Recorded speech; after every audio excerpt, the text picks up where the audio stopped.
बातमी संभाजीनगरमधून। संभाजीनगरमधील शेतकरी अजूनही मदतीच्या प्रतीक्षेत आहे। अतिवृष्टीमुळे नुकसान झालेल्या शेतकऱ्यांना अद्यापही मदत मिळाली नाही। 2,82,000 शेतकरी मदतीपासून वंचित आहे। शेती नुकसानामुळे शेतकरी आर्थिक संकटात सापडले। मदत न मिळाल्याने शेतकरी चिंतेत आहे।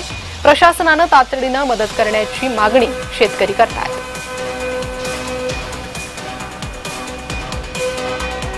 मराठवाड्यात शेतकरी आत्महत्येचं प्रमाण वाढलंय। गेल्या 10 महिन्यात 899 शेतकरी आत्महत्या झाल्या। सर्वाधिक 200 आत्महत्या या बीड जिल्ह्यात झाल्या। कर्जबाजारीपणा आणि नापिकीमुळे शेतकरी हतबल झालाय।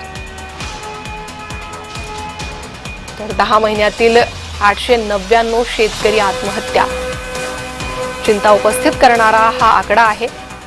कर्जबाजारीपणा, नापिकी, अतिवृष्टी यामुळे शेतकरी मेटाकुटीला आलेला आहे।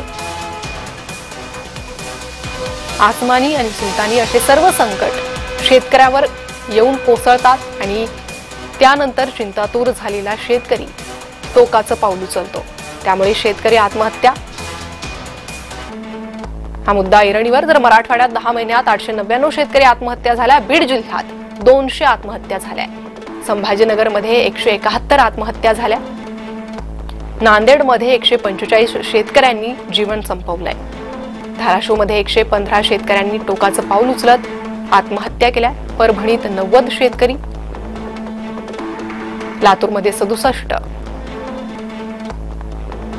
जालन्यात 58, हिंगोलीत 53 आत्महत्या समोर आल्या।